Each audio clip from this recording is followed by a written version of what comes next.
We had some pretty dystopian provocations for the first half of our More Than Machine, Less Than Human symposium. And now we have Hayden Smith, who hopefully will bring us some optimism, maybe some direction for where we can take humanity. For those of you who don't know, Hayden Smith is the Associate Professor of Media in the School of Arts and Creative Industries at the University of East London. Carl is a seasoned researcher whose body of works covers hybrid technologies, cyberdelics, Umwelthacking, embodied cognition, and context engineering. He is also an internationally renowned psychonaut and psychedelics researcher. Carl is the prime theorist of hyperhumanism, a critical response to transhumanism which emphasizes the need for technologies to enhance and extend our humanity, not overcome it. As a field of study, it operates at the edge of modern technology, psychedelics research, ancient wisdom traditions, and the occult. Let's welcome Hayden Smith to the stage.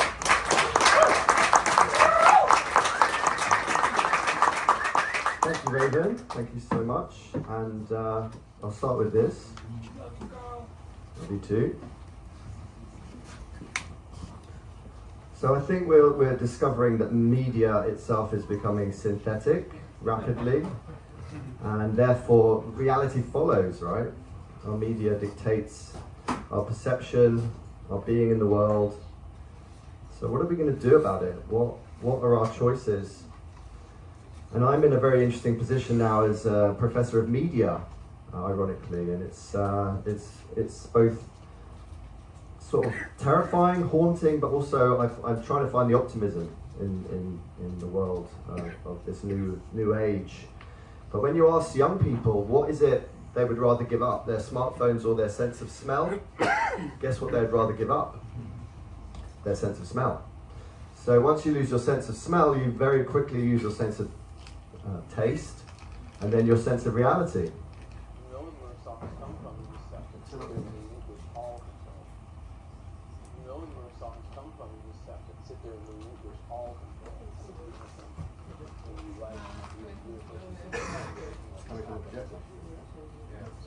Sorry, one second.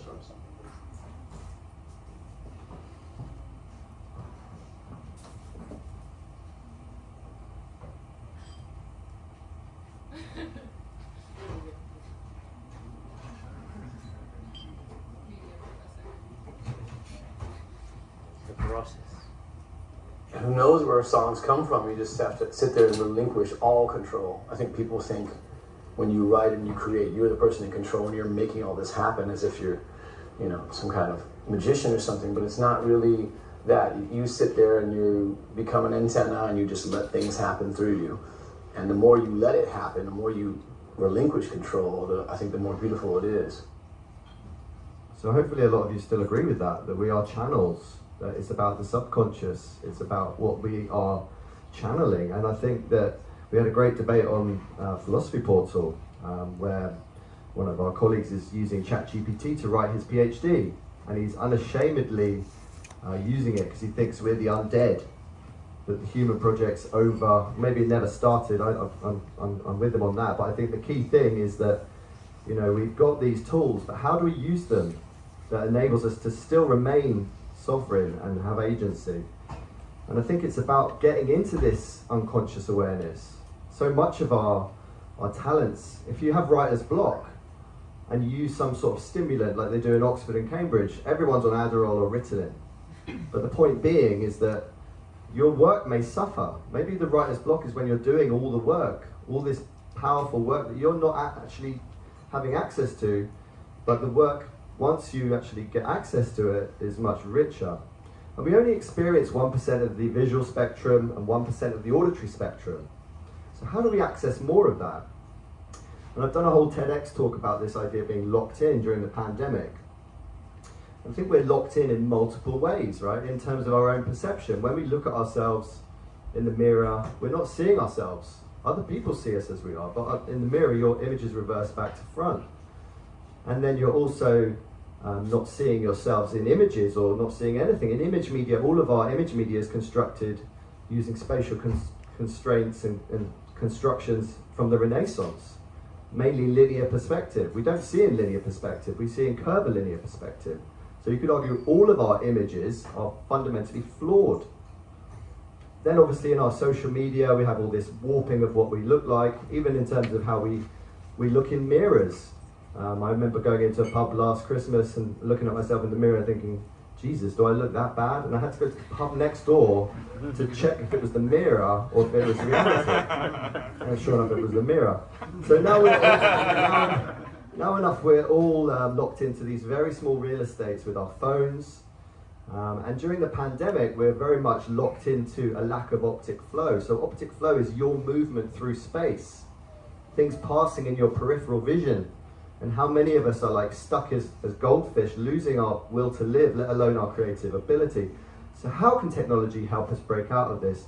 So my approach to hyperhumanism is not a Luddite approach, as I mentioned yesterday. It's very much about how do we use technology very mindfully.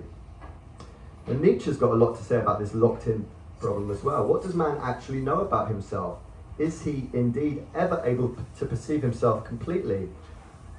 Does nature not conceal most things from him, even concealing his own body, in order to confine and lock him within a proud, deceptive consciousness, aloof from the coils of the bowels, the rapid flow of the bloodstream, and the intricate quivering of the fibres? She threw away the key. And what Daniel's talking about, this ability to go and do sentiment analysis. I mean, we're all doing it with our Aura rings or our Fitbits. We're quantifying the self. We're able to understand how good our sleep is. We're getting access to these invisible processes. So what is hyperhumanism? Here's a quote from our next speaker, Cadell. We need to think about a new form of human becoming, which is a deeper interpretation on the potentialities of the future than transhumanism, where we just imagine AI is taking over from human becoming. And I think that's what we all inherently fear. I think Daniel's right. It's not about this sort of sentience occurring. It's about us losing our agency. Hey everybody, I have a wonderful life hack I think you're gonna love, okay? Stop fucking life hacking, okay? You're not a goddamn algorithm, you're not a goddamn robot. We need to hold on to our humanity. Stop appropriating robot culture, okay? Robots have told me they're offended. Stop it. So I'm agreeing with Ebert. Absolutely, we are becoming robots while we're giving our poetry, the machine is becoming the poet. Why are we doing it? What's the motivation?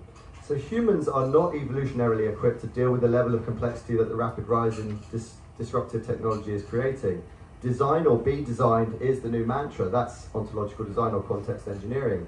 How do we use powerful, machine learning and AI to help us become more human? So I'm kind of flipping it. This is the basis of hyperhumanism. Hyper in this sense means that we may not be human yet. I think that we're only scratching the surface of what it is to be human. Think about the fact that we supposedly have 5 senses, but it's more like 50 senses. And how many of us know what those 50 senses are, let alone utilize them? We must therefore include to seek the perspective of all the other species, and there's many kingdoms, and I'll talk about some of them in this presentation. In order to get a proper definition, we need to have a multiple point of view onto this question. AI, as we know, is a codified representation of human prejudice. Therefore, in order to really train the AI to maximize towards the appreciation, understanding, and betterment of life, we need to feed the algorithm with the most appropriate version of humanity. That version of humanity clearly does not exist yet. And it certainly doesn't exist in humanism, post-humanism, or transhumanism.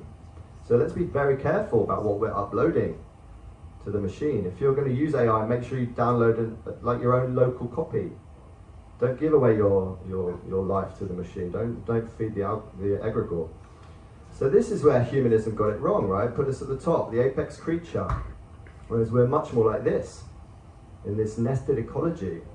How can we have a felt experience of being in this nested ecology before we destroy absolutely everything else? And as I mentioned yesterday, where's the intelligence when you see the mycelium underneath your feet everywhere you walk have survived 5 mass extinctions while we are causing the 6th?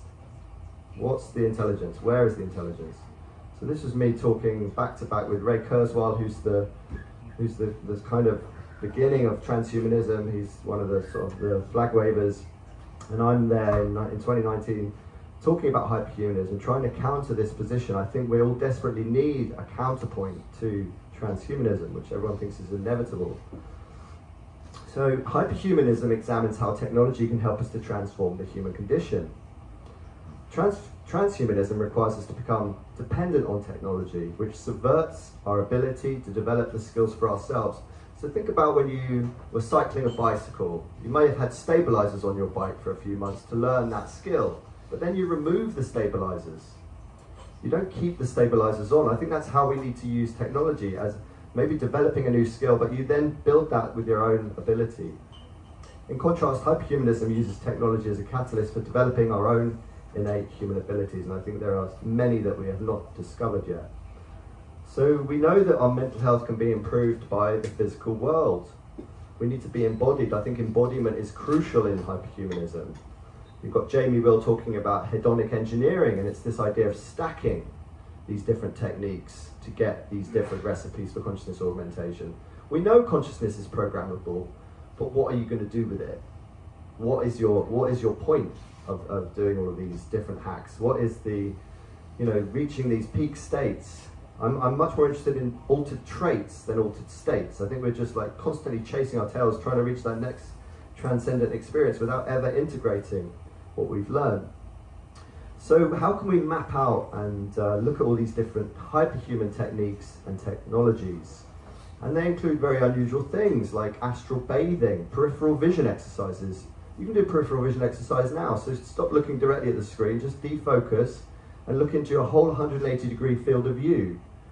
Athletes do this before a big race, I do it before a big talk. All you're doing is you're down-regulating your nervous system. In a few seconds even, you start to feel a noticeable benefit with your limbic system. So if we look at the definition of the human, the etymology of the word from the Greek perspective, it means anthropos, which means to look up. How many of us can look up to ourselves, let alone to humanity as a whole? We've taken the humanity out of the human. We need to return to the full dynamic range of what it means to be human. The potential is hyper, but only if we fully invest with our individual and collective mind, body, spirit, and soul. It's not just about intelligence. We need to take control of our minds, and that's an act of rebellion. It's a rebellion against the status quo and culturally enforced expectations. More importantly, it's a rebellion against a more limited version of yourself. So let's look at the first clip. When people do something they don't want to do, like add 3 hours of exercise per day or per week, or when people who are trying to diet and lose weight resist eating something. Right. When people do anything that they, and this is the important part, that they don't want to do. Right. It's not about adding more work, it's about adding more work that you don't want to do. Yes. This brain area gets bigger. Yeah.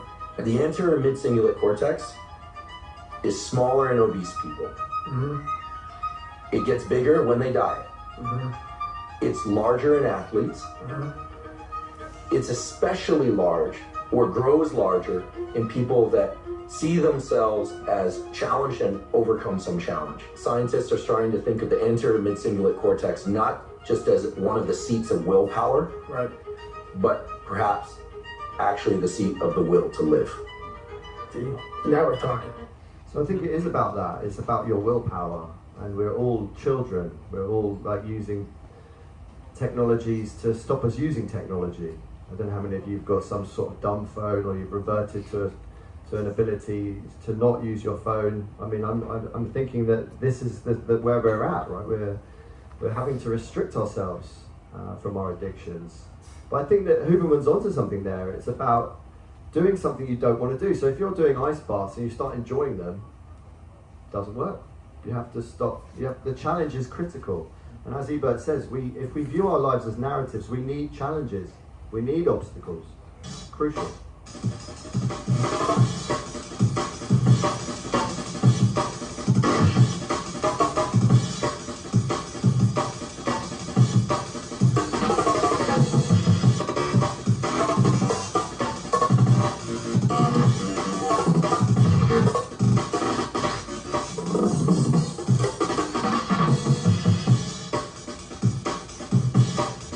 So you get the idea. So I think we only really know what we're made of when we're broken. I think we're all broken. I think we should be, we shouldn't be hiding that. We don't learn from our successes. We learn from what happens when it goes wrong. We should be sharing not best practice, but worst practice. What can we learn from our worst practice? And let's be celebrating that.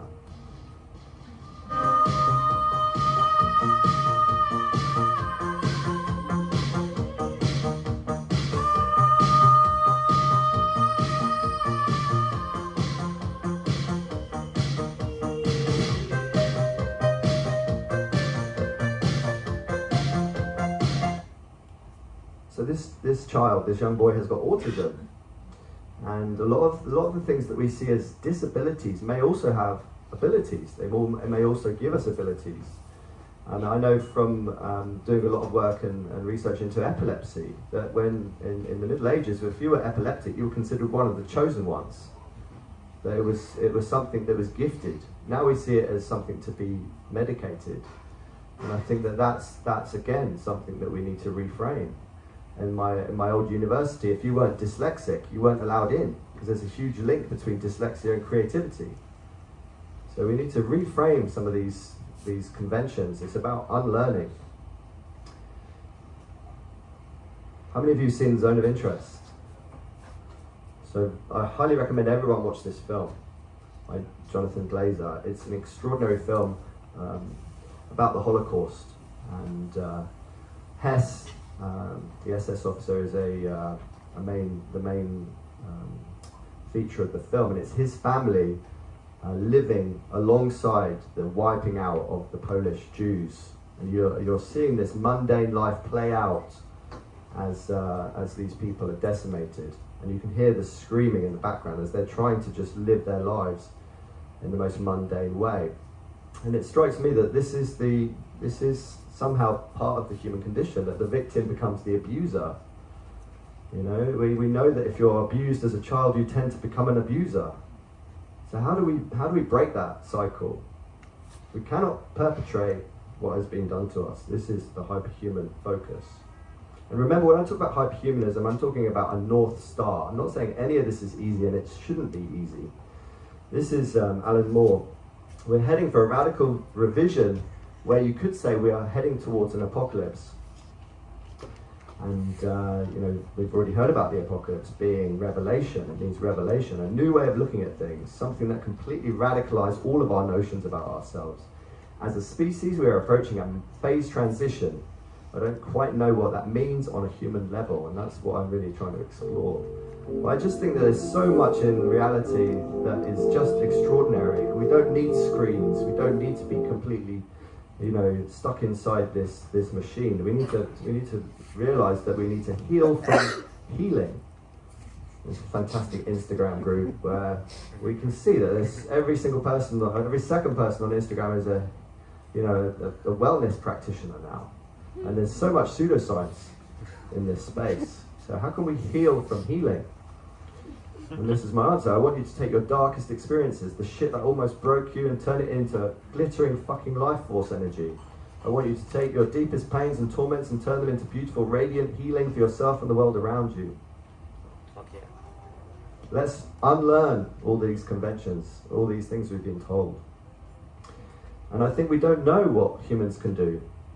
This is a guy sitting at minus 50 degrees naked in the Himalayas, a yogi.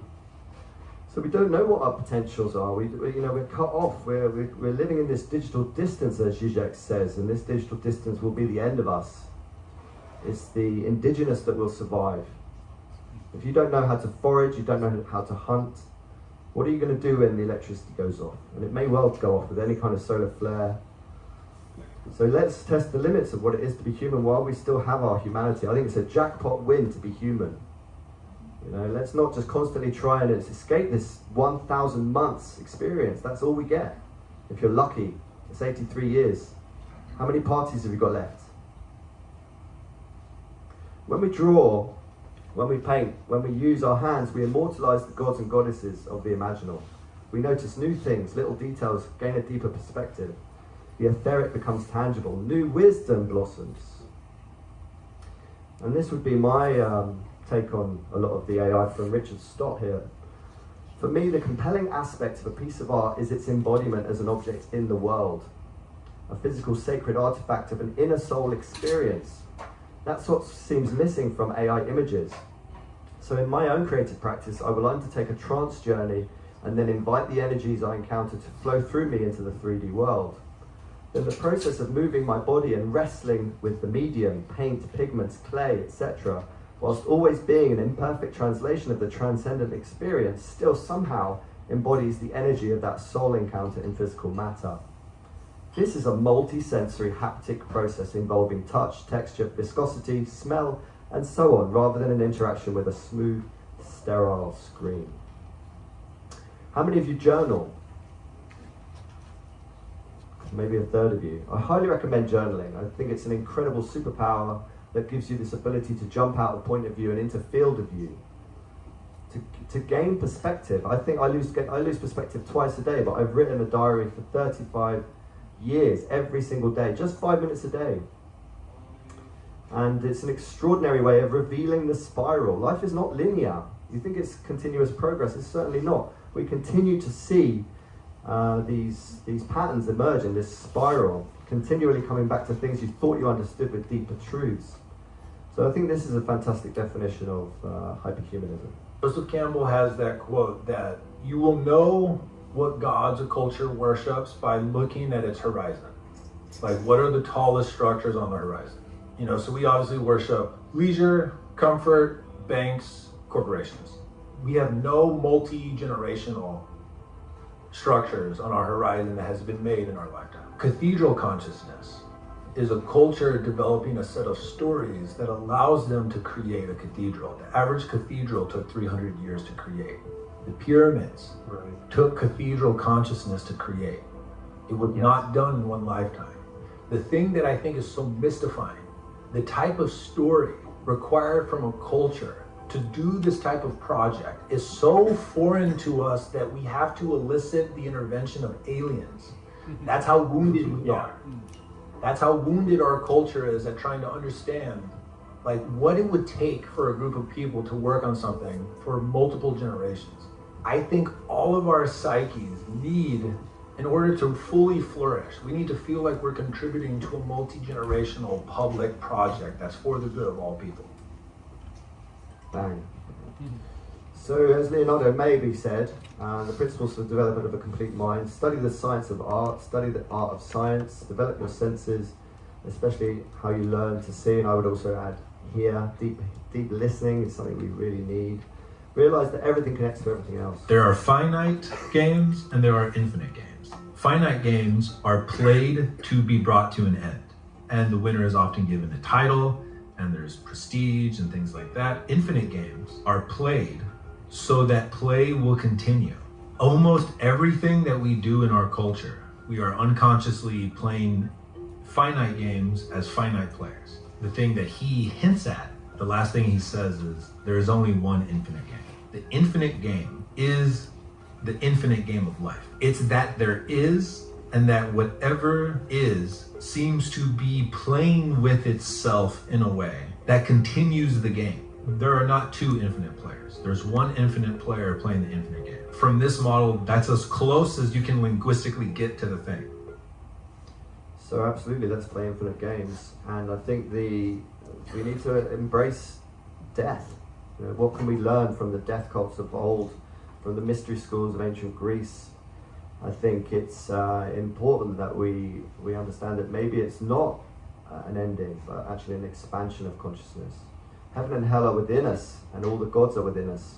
This is the great realization of the Upanishads of India in the 9th century. All the gods, all the heavens, all the worlds are within us. They are magnified dreams, and dreams are manifestations in image form of the energies of the body in conflict with each other, from Joseph Campbell. Now let's move on to technology. When we look at modern devices, as long as they are dependent on those unnamed workforces in the Congo, as long as they are dependent on all of these resources, I'm not impressed with that as technology.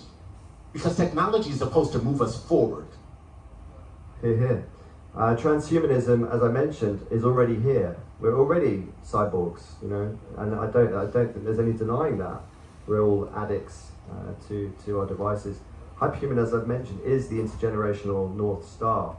And if you look at some of the technology that's coming, this is a Halo, the lucid dreaming band that will supposedly allow us to lucid dream on demand. How many of you have lucid dreamed? Quite a lot. How many of you have lucid dreamed multiple times? Still the same. So yeah, well done. I think it's very rare to lucid dream. There is a technique, it's hard to learn, but you can learn it. It's the hyperhuman way to learn the technique. This is the transhuman way. Maybe once you actually use this device, and maybe it is successful, maybe it will allow you to lucid dream, but then maybe you'll never have a lucid dream without it. It's the dependency that's the problem. And what happens if everyone's lucid dreaming? What happens if this is the last place where we're now forced to work? Because if everyone's lucid dreaming, the new economy becomes about who's having the craziest dreams. Because we'll soon be able to record the dreams as well. And psychedelic trips. They're all going to be recordable. And inherent dangers. And obviously AI is a huge part of this, but we're the creators of AI. We forget that. I think that it's like critical that we actually, make sure we're steering the ship in the direction we want. And I'm really interested in this term, hyperhumanism leading to this interbeing. As I mentioned, I'm really, really looking forward to hearing how the other kingdoms think of us. But it's not going to be a pretty sight, but I think that's what's coming. And the degree to which you feel whole is the degree to which you are aware of your connection to every living being. I love this practice, this Japanese practice, Yotora, where the conscious act of slowing down to allow us to savor the world, the refusal to rush, just absorbing the world around you, leading to an inner state of spaciousness. I think this is what we don't have. We used to write letters, going back to my first slide, we used to write letters and then we would wait for a reply, therefore creating a sense of time, passing of time. So what is it like to be this out?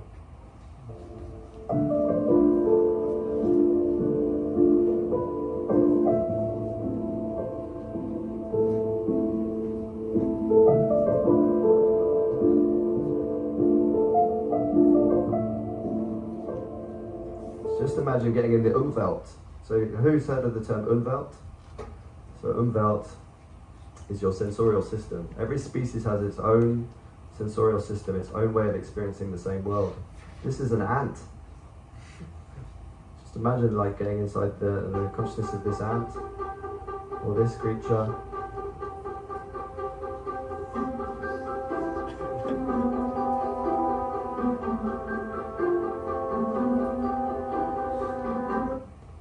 So if something is not eating your plants, then your garden is not part of the ecosystem. I'm really interested in this nested ecology. Half of us is bacteria. People don't talk about that. But we're dependent on bacteria to be human. We've got all sorts of innovations happening in the natural world. Mushrooms, when you give e-waste to mushrooms, so all your mobile phones smashed up, and you put it in a sterile environment with mushrooms will eat everything but leave the gold. They'll leave the gold behind. So there's all sorts of crazy stuff happening underneath our noses. I think that, check this out.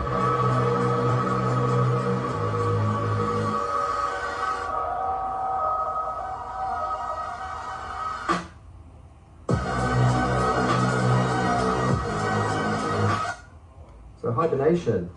And now we've got DMT extended, I mentioned last night. So this idea, you can watch this at your leisure, I've only got 5 minutes, is a long talk, 3 hours, where 4 of us at Imperial were able to talk about our experiences of DMT extended.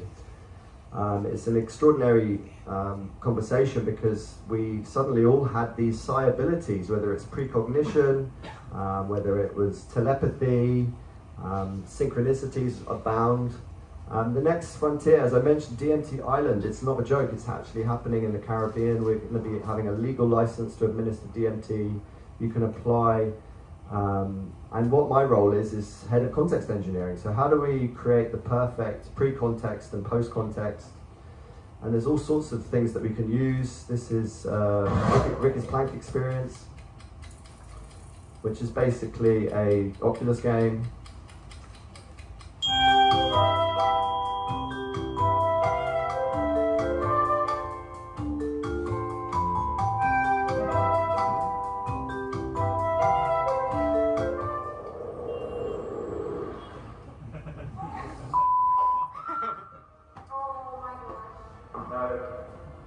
So even though you know you're on the floor, your brain thinks it's happening because it's being co-opted. So in order to really practice for these ginormous trips into the unknown in DMT, whether it's 5-MeO or an NDMT, this for me is the perfect way of practicing letting go, because you can't think about letting go, you have to embody it. And then we've also got like hyperbaric chambers. You know, if you sort out your oxygen levels before going into DMT, again, this may put you into a really good parasympathetic nervous system. I also mentioned that we hire the Great Pyramid every year. This year we measured our brain waves.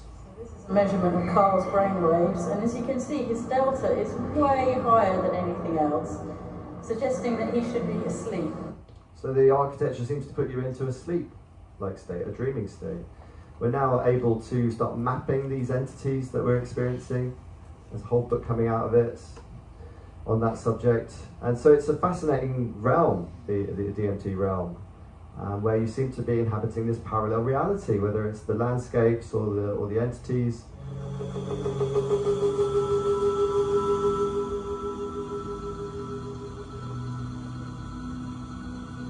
And people are starting to try and replicate these visuals inside reality. And I see this language, and this is quite similar, although it's very holographic. It's this sort of hieroglyphic language that's at the core of my vision, and what I'm interested in doing in this project is allowing, you know, the artist to go in and draw it, to bring it out, to try and test it, to see if there is some reality to it, or if not, it's just the extraordinary imagination at work. This is my friend Loka, who's got 100 million hits for the first time creating really good visuals using AI. So I also run the Cyberdelics Society with my colleagues. There's a really good article out if you want to learn about the DMT space being extended.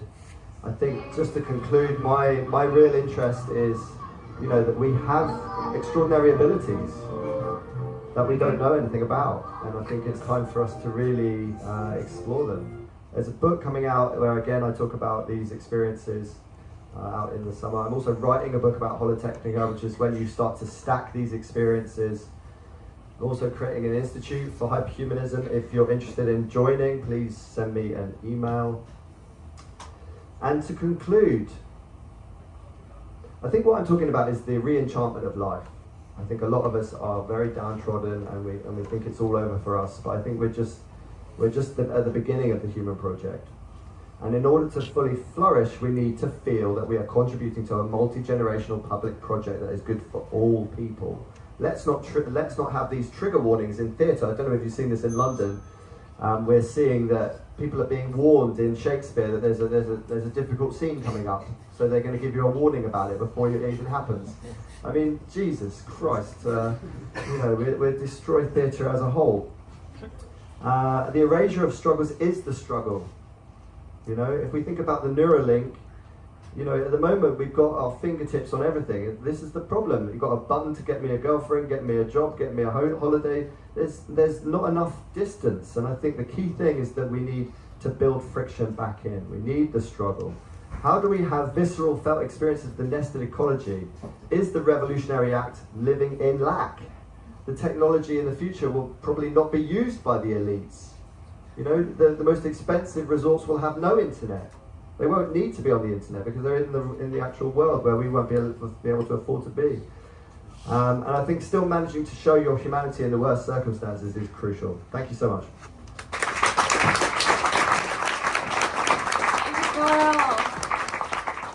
You know, hyperhumanism just sounds fun. Yeah, it's fun. It seems fun. Yeah. So thanks for the presentation, for You're bringing welcome. some light to this event. So, do we have any questions from the audience? Yes, Simon, we have a microphone now, so Owen will bring that to you.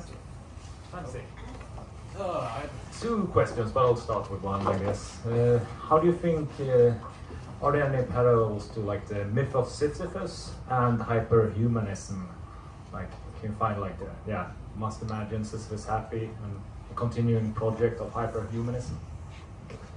Yeah, I mean, I think it's absolutely, it relates. I think that there's lots of myths that relate to hyperhumanism, and I think it's about re-engaging with those myths and bringing back the ancient with the modern. I think that, you know, when we've seen some of the presentations tonight, we're far looking into the future, and I think we do need to, if we're going to do that, we need to also look back, and the myths are a great place to start. So yeah, have you got a second question?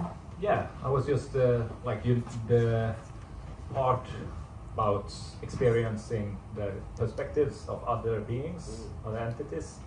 How does that, do you think there are experiences that we can't have? You know, Nagel, how it is to be a bat, or there's stuff we won't have access to. Yeah. So even now we've got we've got people that have installed echolocation, you know, not in a VR sense, but actually as a sense, using their cheeks. Mental perception. Yeah. So I think that, you know, there are all sorts of experiments. I mean, it seems to be a fad now that if you can create a new sense for yourself, then you'll be the next influencer. You know, I think there's a danger there as well. So for me, it's a question of what's useful. I mean, for me, if you look at earthspecies.org, that's one of the best sites for all of this interspecies communication. You know, a lot of people are very dismissive of it because, you know, obviously we're not necessarily we're not gonna get to hear what we want, but I think we need to hear it, and I think that's what's exciting about, for me, machine learning is enabling that opening up, and I think that if we can find more projects like that, those I can get behind for sure. Next question, yes.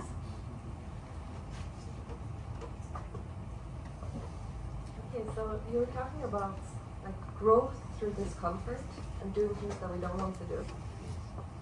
And I'm wondering if there's a way that we can create these experiences for people on a mass scale, since there are so many forces that are trying to stagnate us in comfort, or if it's inherent to the concept itself that we have to seek out these experiences ourselves.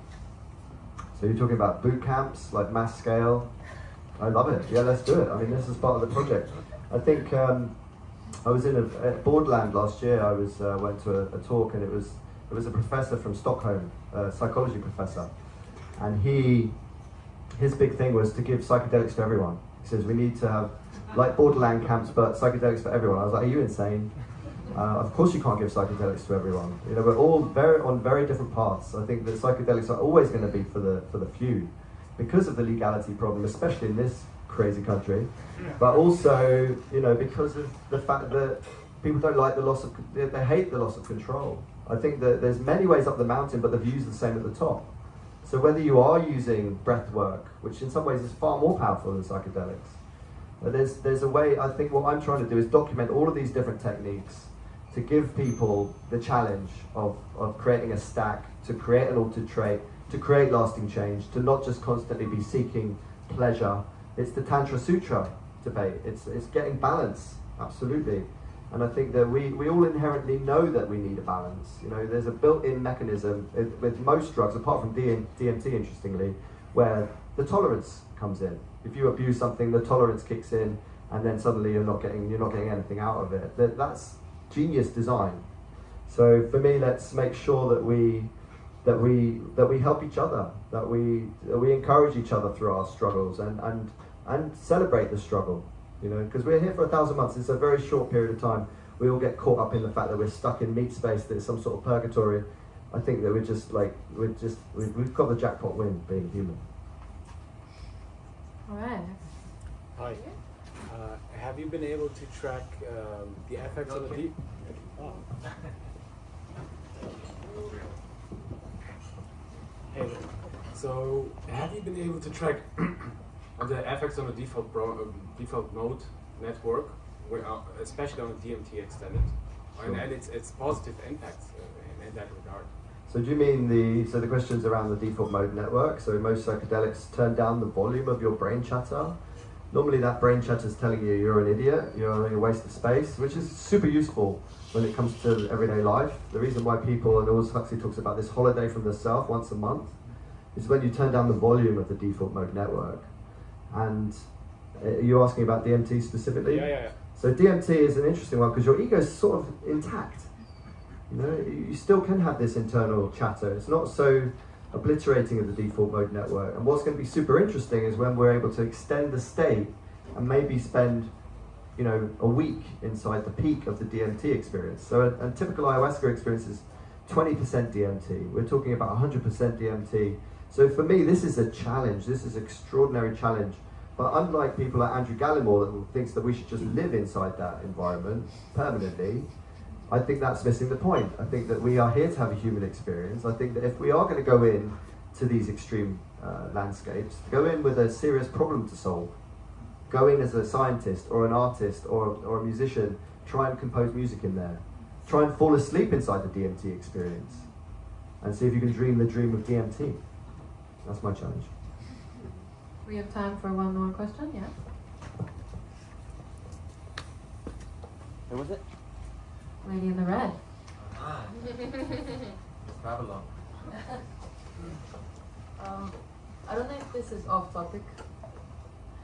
This is off topic a bit, but there was a book called DMT Entities, and I was just curious. Well, it's a maybe complicated question, but do you perceive spiritual world or DMT world of entities as something separate from our mind? Do you see it as us being guests in their world, or this being a creation of our consciousness or a collective consciousness?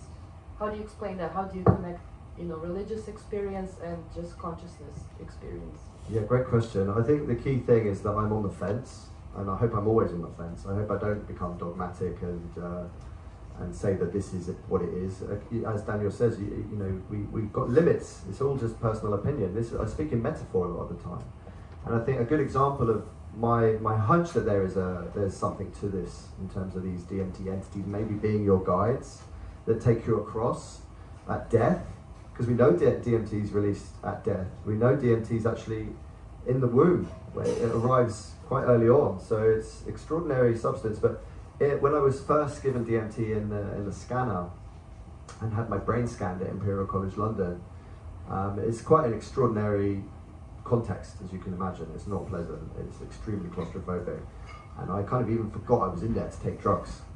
And when you actually have this hit, the amount of entities that turned up en masse, and the variety of these entities, all very, very concerned for me, because I'm suddenly in this very noisy scanner, and they're the ones that normally scan you. So suddenly I'm having to explain to the entities that I'm in a research study, you've got nothing to worry about, so I'm actually calming them down.